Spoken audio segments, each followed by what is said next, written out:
В канун Нового года в Миркенском районе при государственной поддержке были открыты сразу два новых объекта социального значения. Первым торжественно открылся фельдшерско-акушерский пункт в селе Аспара, рассчитанный на 40 посещений. Заместитель акима района Мейирхан Өмірбек поздравил жителей села с открытием и отметил, что в целях социальной защиты населения подобные объекты будут открываться и впредь.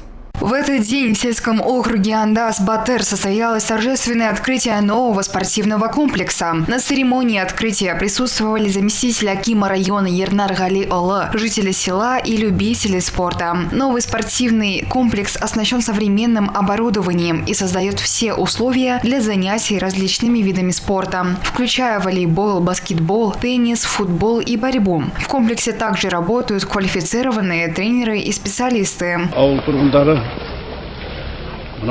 Позвольте поздравить жителей села с Новым годом и пожелать им еще больше таких приятных новостей. Мы очень рады открытию этого спортивного комплекса, построенного для молодежи. Уверен, что он предоставит нашим юным спортсменам множество возможностей для развития. А проектная стоимость фельдшерско-акушерского пункта составила 406,5 миллионов тенге. Строительство началось в мае и было завершено к концу года. Здание построено по новому проекту и оснащено всем необходимым медицинским оборудованием. В нем предусмотрены кабинеты для приема пациентов, акушерский кабинет, процедурный кабинет, прививочный кабинет, физиотерапевтический кабинет, архив медицинских карт, санитарные комнаты для персонала и посетителей, кабинет для забора анализов, клинико-диагностическая лаборатория, дневной стационар для взрослых и детей, а также другие служебные помещения.